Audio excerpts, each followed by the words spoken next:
Bonjour à tous et à toutes. Good morning everyone. Kasumai. Au nom du Père et du Fils et du Saint-Esprit. Amen.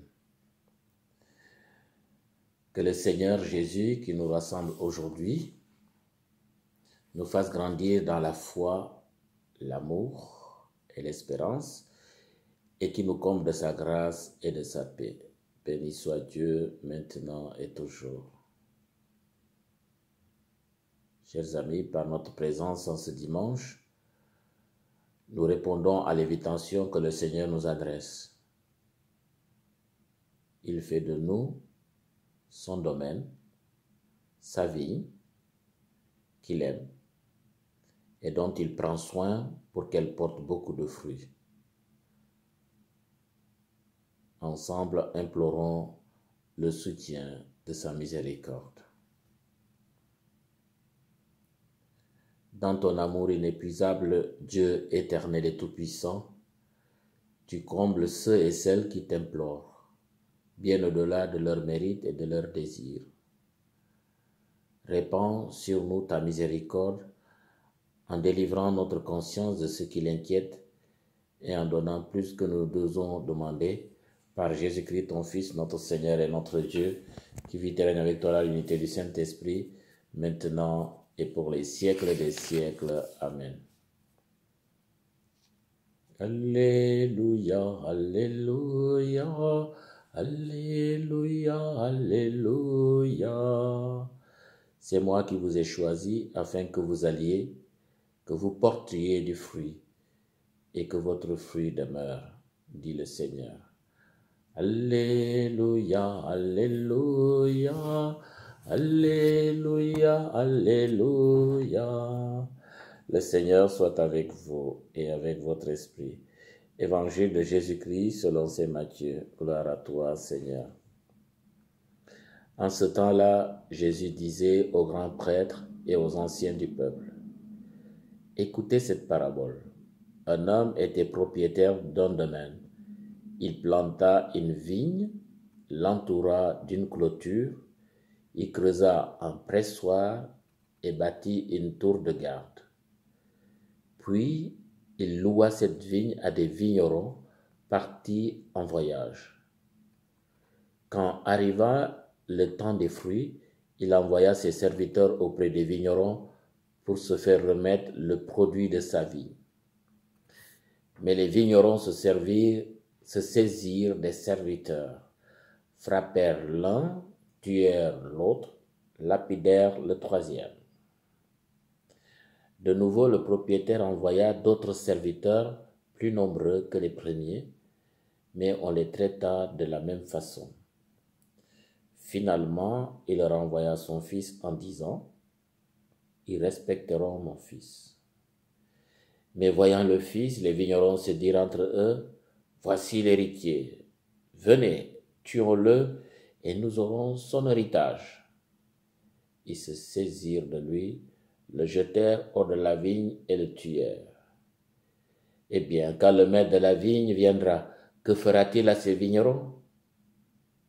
On lui répond: ces misérables, il les fera périr misérablement. Il louera la vigne à d'autres vignerons qui en remettront le produit en temps voulu. Jésus leur dit: n'avez-vous jamais lu dans les Écritures? La pierre qu'ont rejetée les bâtisseurs est devenue la pierre d'angle. C'est là l'œuvre du Seigneur, la merveille devant nos yeux. Aussi je vous le dis, le royaume de Dieu vous sera enlevé pour être donné à une nation qui fera produire ses fruits. Acclamons la parole de Dieu. Louange à toi, Seigneur Jésus. Bien chers fidèles, oui, nous sommes la vigne du Seigneur, tout comme l'a été Israël. Et Jésus est le vigneron spécial venu s'occuper de nous afin de nous permettre de donner des bons raisins pour un meilleur vin. Dans sa tendresse et son amour, il a fait de nous sa vigne préférée, choyée et entretenue. Oui, il a fait de nous son nouveau peuple, son Église pour le rendre présent à toute l'humanité. À travers cette parabole adressée aux scribes, aux pharisiens, aux anciens d'Israël, nous découvrons tout le drame de l'histoire du salut d'Israël et de l'humanité. Pour l'ancien monde, Dieu a tout fait par ses prophètes en vain, mais pour le nouveau monde, il a mis toutes les chances de notre côté avec Jésus-Christ, le vigneron spécial. Cependant, les résultats sont difficiles à obtenir car ceux et celles qui sont les ambassadeurs de Dieu font de la réticence ou de la résistance. Ils ne font pas correctement leur mission, leur job. Toutes les couples de prophètes, ou si vous voulez, plusieurs messagers de Dieu ont fait face à la haine, à la jalousie et à la violence. Beaucoup ont payé de leur vie, même aujourd'hui. Le prophète Isaïe souligne cette infidélité du peuple de Dieu et son hostilité envers tout prophète. Pourtant, Dieu s'est donné la peine et de la sueur pour faire de ce peuple un grand face à des puissances étrangères. Il a planté dans une place, dans une terre, grâce à la puissance de son bras et de sa main. Malgré cela, la déception de Dieu fut grande au point de vouloir la délaisser, la dévaster, la détruire. Je veux dire cette vigne, ce peuple. Mais l'amour de son peuple a été plus fort.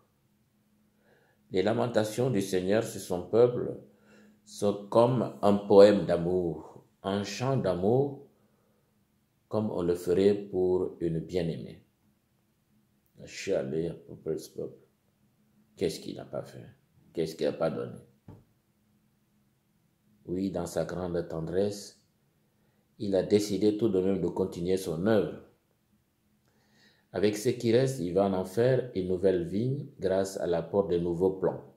Je vous nomme ici les païens, les étrangers, comme les Philippiens à qui Paul invite à considérer, à se nourrir des valeurs humaines et spirituelles qui ont servi à l'accroissement du nouvel Israël.